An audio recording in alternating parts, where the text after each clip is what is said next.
Hey everybody, welcome to my very first Division 2 build video. Today I'm going to be showcasing a build I've been pioneering that I call the Medic Tank. With this build, you are not a BTSU healer, you are not a hardwired healer, you are the team tank. But you heal yourself and everyone else around you constantly. I built this build out of a desire to increase the number of DPS members in our team and decrease the need for extra builds. We needed somebody to stand up and take damage, but we also needed somebody to keep everybody alive. So I created this build around the idea that, hey, we need a team medic, but we also need a team tank. So this build is a 2-tick heal in most cases, and it will heal you, it'll heal your teammates, it'll heal everyone, and everyone will be happy, healthy, and killing everything. So to start off, we're going to show the specialization. For that, we use the Technician. We use the Technician for the skill Amped because it gives us a skill tier. Then we also use it for the skill Enhanced Diagnostics, which is 10% skill healing. Afterwards, we go to our build set. We are running a Baker's Dozen. Just as of right now, TU9 has not launched, and this is still the top tier weapon that allows me to do the most DPS when I am not tanking.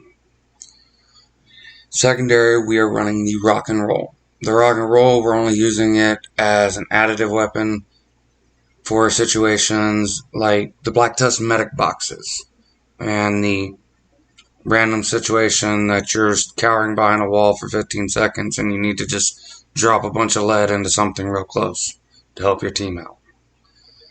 Its purpose is diverse and just however you feel you want to use it. You can use any gun you want here, it doesn't matter.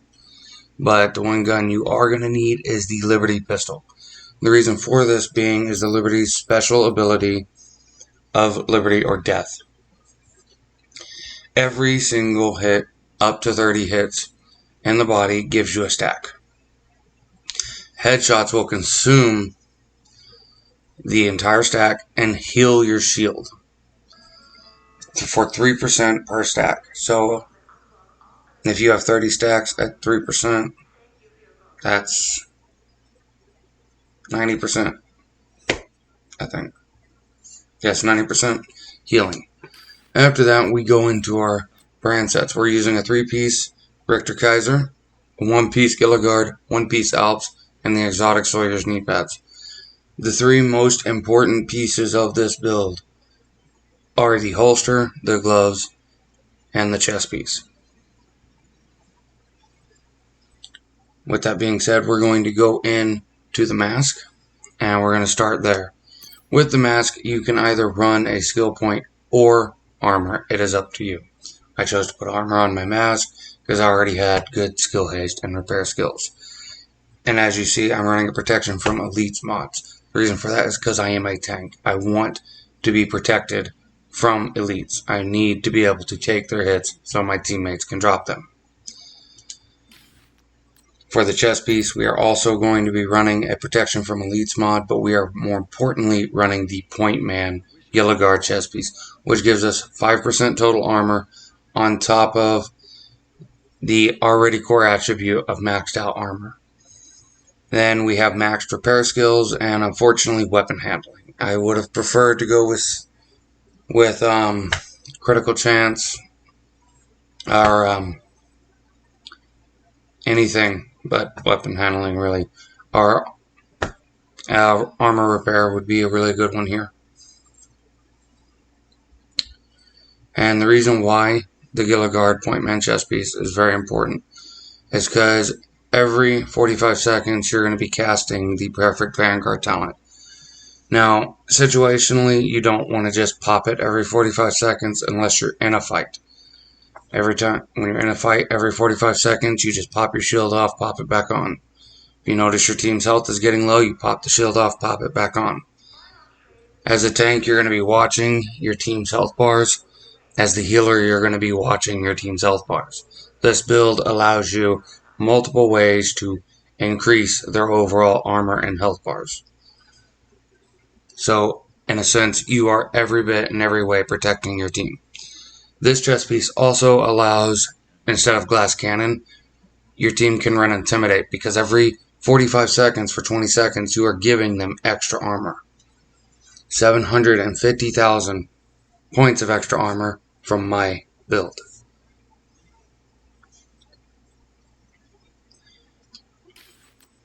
The holster, which is one of the key pieces of this build, is the Forge Richter and Kaiser holster. The reason you want this holster is shield health, 10%. It's very important. On top of extra armor and armor regeneration, which is also important for you being the tank. You want your armor to regenerate. You want it back. You want to be able to keep fighting and keep taking hits. And in conjunction with the chest piece, another perk that will proc constantly is the perk Protector. When your shield is damaged, you gain 5% bonus armor, and all other allies gain 15% of your armor as bonus armor. What that means is that every time you get shot, they gain 15% of your armor for 3 seconds, and then 3 seconds later, they gain it again, because you're going to be constantly getting shot. And 15% of 1.5 million is not a whole lot, but it will keep coming back over and over again, so they have to keep getting it knocked off before they get to their actual armor bar. With this one, we're going yet again, repair skills, skill haste, and a skill tier. The reason for the skill tiers is because you want to increase your overall healing skills, not just through repair skill mods, but you also want to increase the skill tier of your hive. We are presently running a tier 3 hive. The next and very important piece of this build is the Motherly Love Gloves. The Motherly Love Gloves can be acquired by leveling up the Technician projects. And when you get them, they give you plus 20% skill health. The 20% skill health increases the overall health of your shield. And I added 19.6 repair skills to the gloves. And this is also my second skill tier. And last but not least, one of the really great pieces to this build that makes it very strong is the Sawyer's knee pads. The Sawyer's knee pads in general aren't really as good as they used to be, but in this context of this build, these knee pads are amazing. They work well. They do everything you want when you want.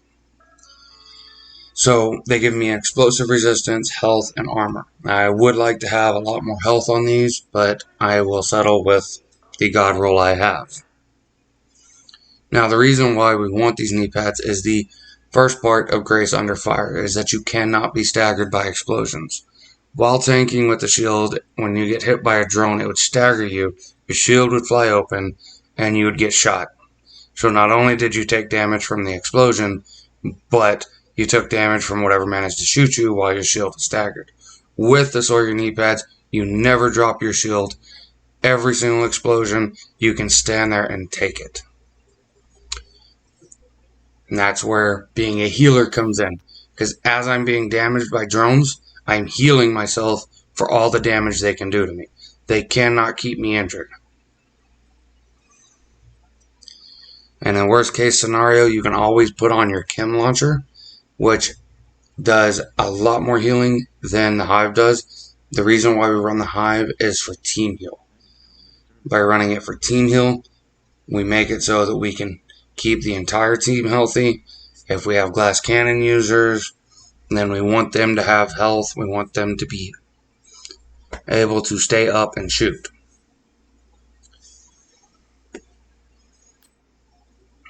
Alright, so as you see, we're running the healer hive.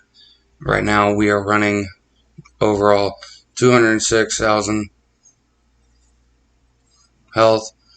It will last for 50 seconds, and we have a 10-meter range with 26 charges, which is actually pretty decent, and you will get them back really fast. For the shield, we are running the Bulwark. The Bulwark and the Liberty together. As you see, my Bulwark shield with this build has 16 million health, and its active regeneration is only 175,000 per second, and its holstered is only 191. We're not really looking to have a lot of holstered regeneration, we're just looking to stay alive. You can run BTSU gloves in place of your Motherly Love gloves. It is possible, but then you lose the Sawyer's knee pads, and you'll be staggered by explosions.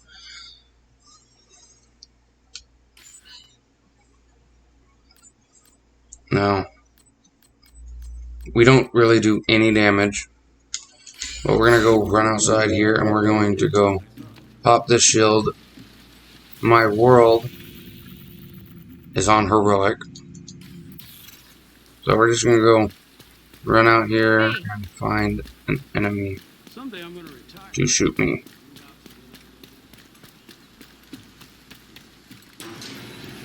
Hopefully not in the butt, because then I'd be at the Chonka in the raid. They would have found my weak point.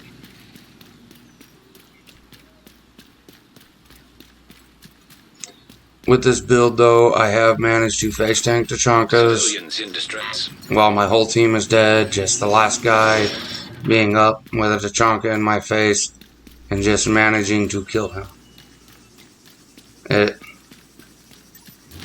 Alright. Here we have some people trying to kill some hostages.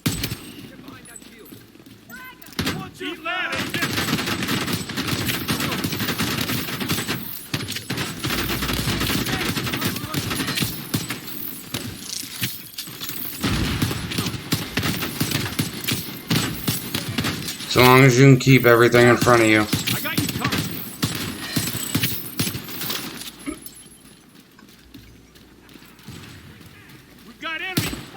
I can take on heroic missions with this build solo, but I do not do enough damage to really. I don't have line of sight. See, I just got shot in the back. Took almost no damage. You see that extra armor proccing from Protector constantly. You see, my shield takes no time to restore itself. I'm attacking now. My hive just expired. I'm already back to 5 charges.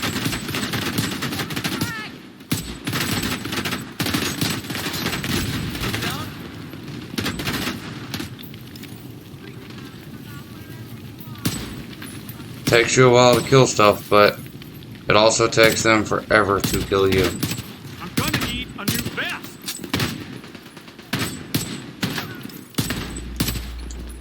Once you can break their armor,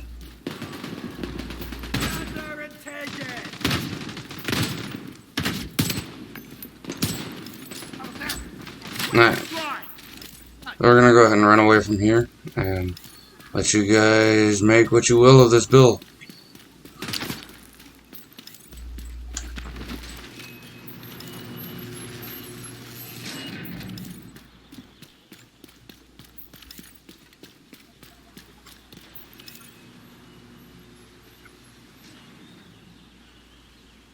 So, everyone, leave your comments down below. Tell me what you think of it.